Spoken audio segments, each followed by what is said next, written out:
Dakwah Rasulullah periode Mekah. Assalamualaikum warahmatullahi wabarakatuh. Kompetensi dasar: meyakini kebenaran dakwah Nabi Muhammad SAW di Mekah, bersikap tangguh dan rela berkorban menegakkan kebenaran sebagai ibrah dari sejarah strategi dakwah Nabi di Mekah, menganalisis substansi, strategi, dan penyebab keberhasilan dakwah Nabi Muhammad SAW di Mekah. Peta konsep: kondisi masyarakat Mekah sebelum kenabian, sejarah kenabian, substansi dakwah, strategi dakwah, reaksi terhadap dakwah, ibrah dakwah Rasulullah Sallallahu Alaihi Wasallam. Bagaimanakah dakwah Rasulullah Sallallahu Alaihi Wasallam di Mekah? Kondisi masyarakat Mekah sebelum kenabian. Bangsa Arab senantiasa menyembah berhala. Mereka skeptis terhadap ajaran nenek moyang. Mereka sering mabuk-mabukan, membunuh bayi perempuan karena dianggap mengancam kekuasaan, melakukan perzinahan tanpa rasa malu, dan melakukan perampokan.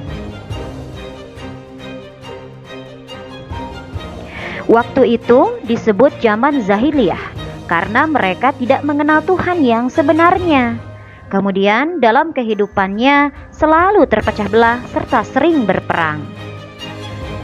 Suatu ketika saat Rasulullah berumur 40 tahun, Rasulullah menyendiri di Gua Hira. Kemudian didatangi malaikat Jibril. Malaikat Jibril menyampaikan wahyu pertama, yaitu Quran Surah Al-Alaq ayat 1-5. Peristiwa itu terjadi pada bulan Ramadan 610 Masehi. Setelah mendapatkan wahyu pertama, Rasulullah mendakwahkan secara sembunyi-sembunyi, kurang lebih selama 3 tahun. Dakwah yang dilakukan Rasulullah kepada istri, keponakan, paman, dan juga para sahabatnya. Beberapa orang yang pertama kali masuk Islam, mereka itulah yang disebut as-sabiqunal awwalun. Rasulullah memakai rumah sahabat untuk menyampaikan dakwahnya secara sembunyi-sembunyi, yaitu Arqam bin Abil Arqam. Setelah itu turun Quran Surah Al-Hijr ayat 94 yang memerintahkan Rasulullah untuk berdakwah secara terang-terangan. Rasulullah berdakwah di Bukit Sofa, mengajak masyarakat untuk menyembah kepada Allah. Apa saja substansi dakwah Rasulullah di Mekah? Yang pertama, kerasulan Nabi Muhammad SAW dan wahyu pertama. Yang kedua, ajaran-ajaran pokok Rasulullah SAW di Mekah, yaitu tauhid dan akhlak mulia. Bagaimanakah reaksi masyarakat Mekah terhadap dakwah Rasulullah SAW? Ada masyarakat yang menerima ajaran Rasul, ada juga yang menolak ajaran Rasul, dan ada pula yang berpura-pura menerima ajaran Rasul SAW. Bagaimana masyarakat yang menerima ajaran Rasul? Dilatar belakangi oleh yang pertama, mereka meyakini bahwa apa yang disampaikan Nabi SAW adalah berdasarkan wahyu. Yang kedua, keteladanan Nabi Muhammad SAW yang dilakukan dalam kesehariannya, yang membuat masyarakat menerima ajaran Rasul. Yang ketiga, ajaran yang dibawa beliau bersifat rasional. Dan yang keempat, dalam melakukan syiarnya, beliau tidak melakukan kekerasan. Lalu bagaimana bagi masyarakat yang menolak ajaran Rasul? Alasannya karena aspek ideologis, taklid kepada nenek moyang secara total dengan mengikuti cara-cara beribadah dan pergaulan sehingga sulit mengikuti agama baru yang dibawa Rasulullah SAW. Yang kedua, karena aspek sosial, bangsa Arab hidup berkasta-kasta, sementara Islam menawarkan hak yang sama kepada semua manusia, tidak ada budak dan tidak ada kaum bangsawan. Yang ketiga, karena aspek ekonomi. Salah satu mata pencaharian kaum Quraisy adalah membuat dan memperjualbelikan patung kepada jemaah-jemaah haji sebagai kenang-kenangan dan untuk mendapatkan keberkahan. Alasan yang keempat, karena aspek ideologis. Kaum Quraisy tidak dapat membedakan antara kenabian dan kekuasaan dan kerajaan. Memeluk Islam dianggap tunduk pada Bani Abu Thalib, sedangkan suku-suku bangsa Arab selalu berebut kekuasaan. Kemudian bagaimana bagi yang berpura-pura menerima ajaran Rasulullah?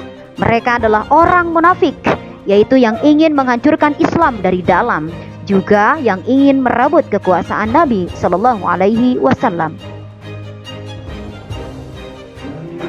Berikut beberapa ancaman dan siksaan yang diterima oleh Nabi Muhammad Shallallahu Alaihi Wasallam. Di suatu hari, Abu Jahal melihat Rasulullah SAW di Bukit Sofa. Ia mencerca dan menghina, tetapi tidak ditanggapi oleh Rasulullah SAW. Dan kemudian ia beranjak pulang. Kemudian Abu Jahal pun bergabung dengan kelompoknya kaum Quraisy di samping Ka'bah. Mendengar kejadian tersebut, Hamzah, paman Rasulullah SAW, marah seraya bangkit mencari Abu Jahal. Ia kemudian menemukan Abu Jahal yang sedang duduk di samping Ka'bah dengan kelompoknya kaum Quraisy. Tanpa banyak bicara, ia langsung mengangkat busur dan memukulkannya di kepala Abu Jahal sehingga tengkoraknya terluka. Engkau mencerca dia, Rasulullah SAW, padahal aku sudah memeluk agamanya. Aku menempuh jalan yang ia tempuh. Jika mampu, ayo lawan aku, tantang Hamzah. Suatu hari, Uqbah bin Abi Mu'ayth melihat Rasulullah SAW bertawaf, kemudian menyiksanya. Ia menyeret leher Rasulullah SAW dengan sorbannya dan menyeret keluar masjid. Beberapa orang datang menolong Rasulullah SAW karena takut pada Bani Hashim. Penyiksaan lain yang dilakukan yaitu oleh pamannya sendiri, yaitu Abu Lahab dan istrinya Ummu Jamil yang tiada tara kejinya. Rasulullah SAW bertetangga dengan mereka. Mereka tak pernah berhenti melemparkan barang-barang kotor kepada Rasulullah. Suatu hari mereka melemparkan kotoran domba kepada kepala Nabi. Sekali lagi Hamzah membalasnya dengan menimpakan barang yang sama ke kepala Abu Lahab. Ancaman selanjutnya yaitu kaum Quraisy memutuskan segala bentuk hubungan perkawinan dan perdagangan dengan Bani Hashim. Persetujuan pemboikotan ini dibuat dalam bentuk piagam, ditandatangani bersama dan digantungkan di Ka'bah. Peristiwa ini terjadi pada tahun ke-7 kenabian dan berlangsung selama 3 tahun. Pemboikotan ini mengakibatkan kelaparan, kemiskinan, dan kesengsaraan bagi kaum muslimin. Islam memiliki prinsip dakwah. Dakwah adalah suatu usaha yang dilakukan seseorang untuk mengajak orang lain berperilaku, bersikap, dan berkehidupan sesuai dengan aturan Allah Subhanahu wa Ta'ala. Islam memiliki prinsip dalam berdakwah, yakni tidak mengenal pemaksaan apalagi kekerasan, bahkan bebas menentukan pilihan akidah atau agama. Tidak boleh seorang pun memaksa orang lain untuk masuk Islam. Selanjutnya, ibrah dakwah Rasulullah Sallallahu Alaihi Wasallam. Pelajaran yang pertama, memiliki sikap tangguh. Dalam upaya meraih kesuksesan diperlukan sikap tangguh dan pantang menyerah, sebagaimana yang dicontohkan oleh Rasulullah SAW ketika ia berjuang memberantas kemusyrikan. Seperti contoh, kalian menggunakan waktu untuk belajar dengan sungguh-sungguh agar mendapatkan prestasi yang tinggi. Yang kedua, kalian secara terus-menerus mencoba sesuatu yang belum dapat dikerjakan sampai ditemukan solusi untuk mengatasinya. Yang ketiga, kalian bisa melaksanakan segala peraturan di sekolah sebagai bentuk pengamalan sikap disiplin dan tanggung jawab.